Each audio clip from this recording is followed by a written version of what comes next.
Good day, this is Dimitri Lascaris coming to you for Reason to Resist from Cartagena, Colombia on January 31st, 2026. Today, I'm going to examine a rather disgraceful article just published by The Guardian, and the article concerns Trump's looming war of aggression on Iran, or I should say his next looming war of aggression on Iran. The Guardian article, I will argue, is a textbook example of how major corporate media outlets in the West manufacture consent for the Western elite's wars of aggression in the non-Western world.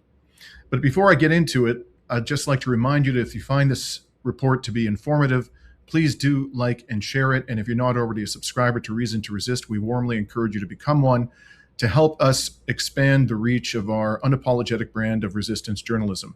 So then let's get into it.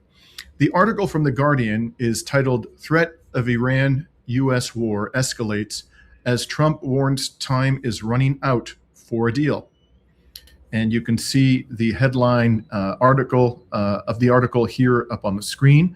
The authors of this piece of what I regard as toilet paper are Patrick Wintour and Andrew Roth. Now, Patrick Wintour is a rather formidable person by the standards of The Guardian. You can see his Wikipedia profile here up on the screen. Wintour has been with The Guardian for more than 30 years. His sister, Anna Wintour, was the notorious editor of Vogue magazine, and his father was the editor of the British Evening Standard. His grandfather was a Harvard law professor, and Patrick Wintour himself was educated at Oxford University.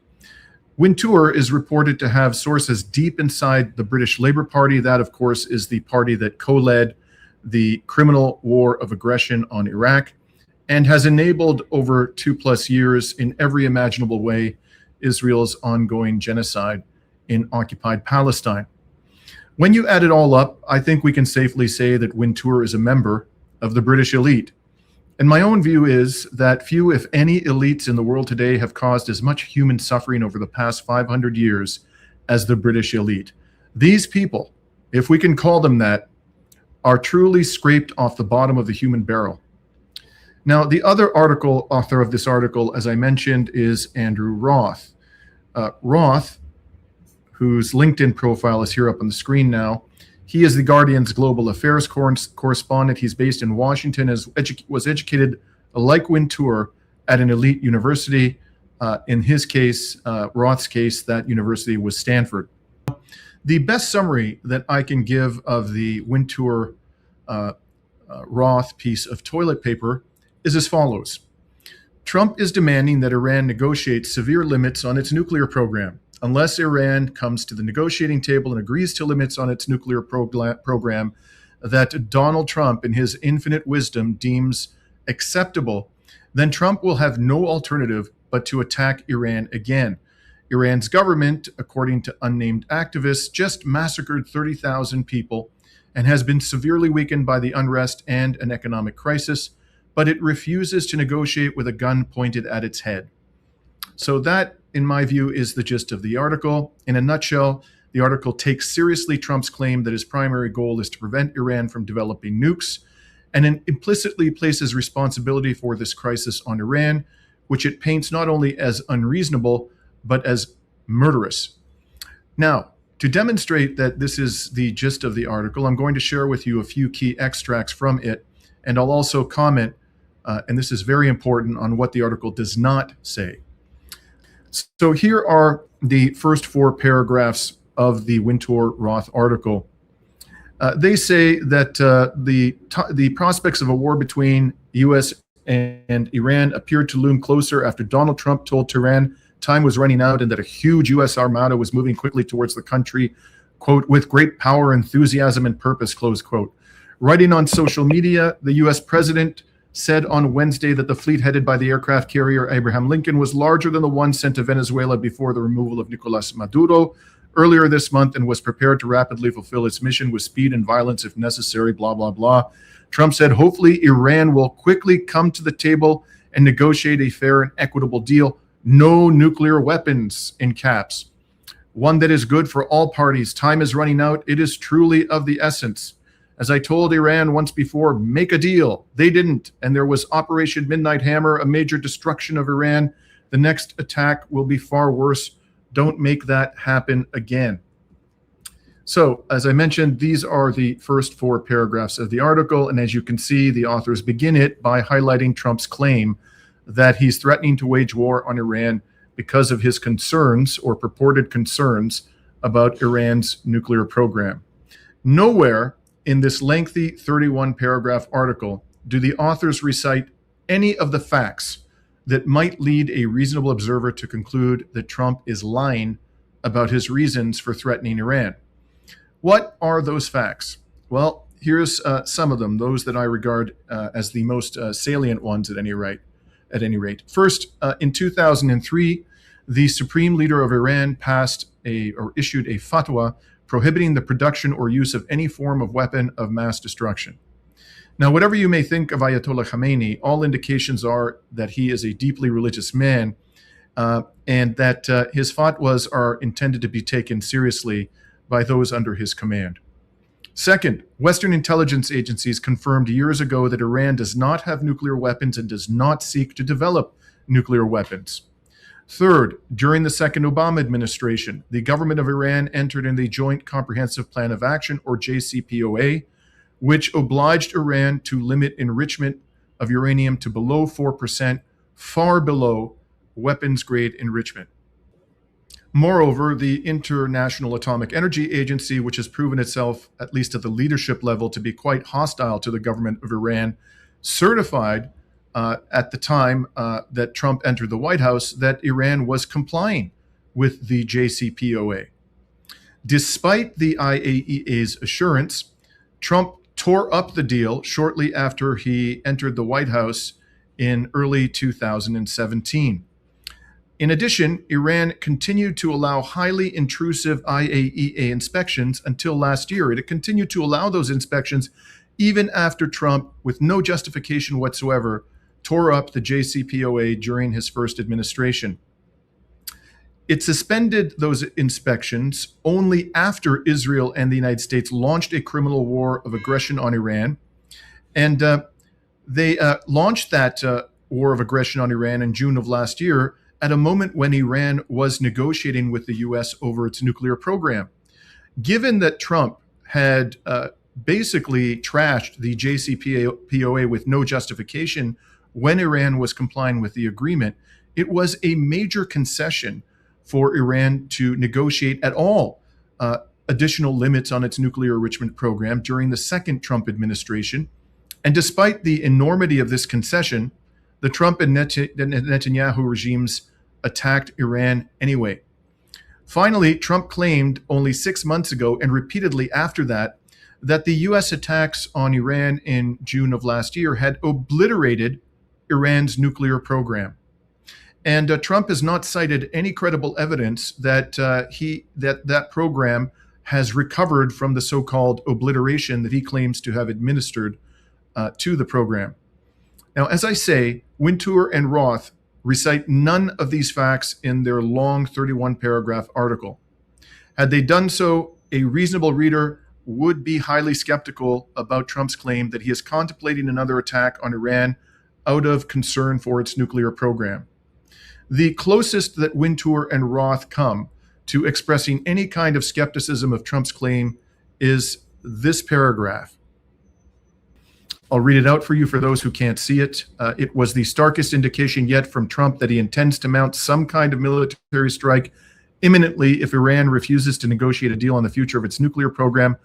The Post, he's referring, or the authors are referring here to a Trump social media post, also reflects a remarkable shift in the White House's stated rationale for sending a carrier strike group to the region, moving away from outrage over the death of protesters to the fate of Tehran's nuclear program. Trump urged Iranians to keep protesting earlier this month, telling them help is on his way, but he later backtracked on the grounds that the killing has stopped. So that word, remarkable, is about the only expression of skepticism that you are going to find anywhere in this lengthy article about Trump's stated rationale for threatening Iran with another devastating war. Now, if this wasn't bad enough, Wintour and Roth make no mention of the fact that the only country in West Asia which actually possesses nuclear weapons is Israel. They also omit to mention that Israel is the only state in West Asia that is not and has never been a member of the Nuclear Non-Proliferation Treaty, and which has never allowed independent inspections of its nuclear facilities. Given that fact and the shocking genocidal depravity of the Israeli regime, Western governments, in fact, every human being on this planet, have far more reason to be concerned about Israel's nuclear program than Iran's nuclear program. Now, is any Western government threatening action against the genocidal Israeli monster if it does not give up its nukes? No, on the contrary, Western governments are supporting Israel in every conceivable way and have armed it to the teeth, including the Starmer government, which is a Labour Party government. And as I mentioned, Wintour has deep connections to the Labour Party elite. Now, arguably, the most egregious omission of the many that I've cited in this article is that it makes no mention whatsoever of international law. Even if Trump sincerely believes that Iran is trying to develop nuclear weapons, and even if that belief is reasonable, then he has still, then, in that case, no lawful justification for launching an armed attack on Iran. Just think about that for a second. If a state's development of nuclear weapons was in and of itself a lawful justification for an armed attack, then Iran would be fully justified in attacking Israel. And so too would every other state in the world. Hell, states would have a lawful justification for attacking any nuclear armed state if their possession of nukes was in and of itself a justification for launching an armed attack. There's simply no question, my friends, that whatever the truth may be about Iran's nuclear program, the first Israeli-U.S. attack on Iran violated the UN Charter and constituted the crime of aggression. And there's no reasonable doubt that a further attack of that nature, based upon the spurious claim that Iran is developing nuclear weapons, would also constitute a frontal assault on the UN Charter and the crime of aggression, which the Nuremberg tribunals characterized as the crime of crimes. In their article, Wintour and Roth simply ignore international law altogether. They say nothing, nada, zilch, rien, about the blatant illegality of the attacks and of the threats now emanating from the Trump and Netanyahu regimes. And let me remind you that Patrick Wintour is the diplomatic editor of The Guardian, educated at Oxford University, has been at The Guardian for over 30 years. So this is a person that one would expect would at least have a basic understanding of the pertinent international law, would have a basic, in fact, I would go so far as to say detailed understanding of the various negotiations and agreements that were struck or attempted to be struck over the years between Iran and Western governments in relation to its nuclear program. He simply cannot plead ignorance, and if he is ignorant, he has no business being a diplomatic editor, for that matter, a journalist commenting on international affairs in any context. The icing on this foul cake is the article's baseless claim that Iranian security forces killed 30,000 people in the recent protests. And I'll just put up on the screen here the language employed by Wintour and Roth. They write, activists say more than 30,000 people were killed during the recent unrest. The U.S. Secretary of State Marco Rubio told the Senate on Wednesday that thousands had been killed and said the Iranian government was probably weaker than it has ever been since the 1979 revolution. Who are these activists? We simply don't know. What evidence have they proffered to back up their claim that the Iranian security forces massacred 30,000 people within a matter of weeks? We simply don't know. And just bear in mind that this number is almost half as big as the official health ministry, Gaza Health Ministry's estimate of the number of people that were killed in the Gaza Strip by Israel over 2+ years. And we've all seen the images of how Israel has utterly destroyed Gaza, literally flattened 90% of it to the ground. And this was one of the most densely populated parts of the world before this genocidal rampage began. And if it took that long and that much destruction for Israel to kill a little more than 70,000 people in that densely populated part of the world, how can we take seriously this claim that the Iranian security forces massacred 30,000 people within a matter of days? But in any case, it is incumbent upon these journalists, as they call themselves, at a moment when they are writing an article that will influence many people in their views about the threats being leveled against Iran, to provide some substantiation, to identify who these people are, or at least provide some kind of independent, credible evidence to back up their claim. But as I say, none was provided, nor is there a hint of skepticism about the claim articulated anywhere in this article. Obviously, what Wintour and Roth are seeking to do here is to demonize the Iranian government so that their readers will want to see it removed from power. We should bear in mind that in general, The Guardian is extremely hostile to Trump. For example, it has been brutally critical of Trump's supposed attempts to end the Ukraine war, even though all evidence suggests that Trump does not really want to end it. In fact, he's escalating it, and that he's lying to his base about his true intentions in Ukraine, because a huge part of his base wants him to end the Ukraine war, and he's very concerned about how the Republican Party is going to fare in the midterm elections. However, when a U.S. president threatens to launch a new war of aggression in the non-Western world against a state that refuses to do the bidding of Washington, The Guardian's fraudulent journalists abandon their capacity for critical thinking and healthy skepticism. When you add it all up, this article is worse than journalistic malpractice, my friends. This article amounts to nothing less than journalistic fraud. Now, I want to conclude my remarks about the article by looking at the bigger picture. In my view, in the world of English language media, the two most pernicious media organizations are The Guardian and the New York Times. Why do I say that? Because the New York Times and The Guardian make a big pretense about being progressive, and over years, decades of reporting, and in earlier parts of their history, they were more inclined towards the truth and to be critical of the Anglo-American elites and of their wars of aggression. They've built up a certain cachet, a certain level of credibility with the progressive end of the political spectrum across the Western world, at least in the English-speaking Western world. And they ruthlessly exploit that credibility to get people who lean to the left, or perhaps who are centrists, to take seriously claims by Western governments about why they do what they do in the non-Western world, and about their alleged respect for international law.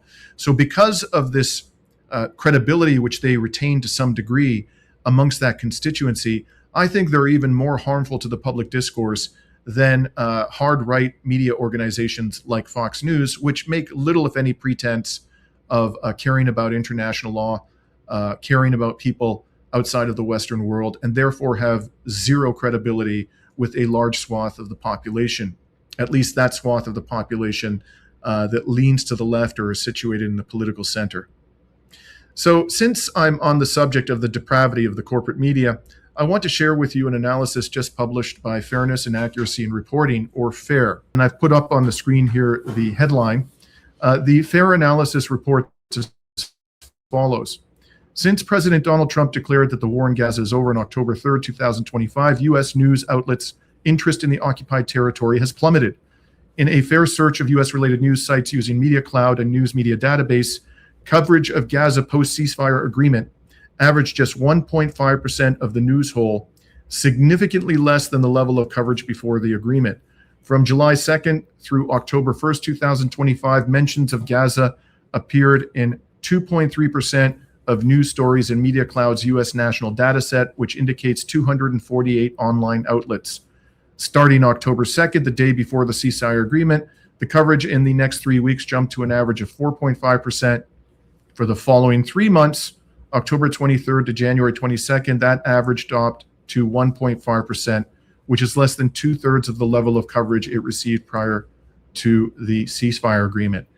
It's also the lowest 3-month average at any point since the current crisis began on October 7th, 2023. As we've extensively reported on Reason to Resist, Israel has violated the agreement 6 ways from Sunday. It has killed an average of nearly 5 people per day in the Gaza Strip, wounded well over a dozen people per day in the Gaza Strip, has only allowed into the Gaza Strip about 43% of the aid that it agreed to allow in, has continued to destroy buildings, has continued to deprive the population of food and clean drinking water, has continued to terrorize the population, has continued to constrain the ability of Gaza's devastated medical system to deal with the wounded, and has not withdrawn from an inch of Gaza. In fact, there are credible reports that it's confiscated even more of Gaza since this fraudulent ceasefire came into effect.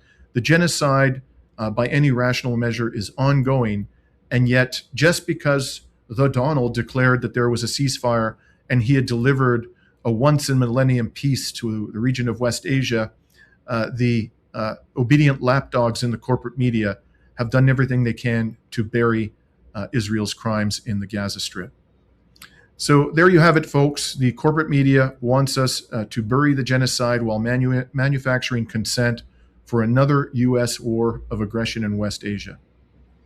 Finally, folks, as I mentioned at the outset, I'm currently in Colombia. Tomorrow I'll travel to Caracas and plan to report to you from Venezuela over the next few days to see how the country is faring since the criminal Trump regime kidnapped its president and killed dozens of people in another frontal assault on the United Nations Charter. Since we launched this channel less than 2 years ago, we have reported to you on the ground from 21 countries. And if you're curious as to which ones they are, they're Canada, China, Colombia, Cuba, Cyprus, France, Georgia, Greece, Iran, Iraq, Jordan, Lebanon, Palestine, Panama, Qatar, Romania, Russia, Serbia, Turkey, the United States, and Venezuela. I doubt you'll find any independent media outlet in the English language space that has done more on-the-ground reporting than Reason to Resist has done in the past 2 years. We regard this as vitally important to our mission to show you firsthand what is happening in places that are being victimized by Western imperialism. But doing that costs a significant amount of money. As I've mentioned several times, the revenue that we generate from monetization and donations from our generous audience members is not, unfortunately, sufficient to cover all of our costs, and that is due in significant part to the fact that we incur significant costs in doing our extensive on-the-ground reporting. So if you're in a position to make any kind of a contribution and to help us to expand our on-the-ground reporting, you can do that on Patreon at the link which is provided in the description to this video. With that, I'm signing off for now, and I look forward to coming back to you with reports from Venezuela in the days ahead.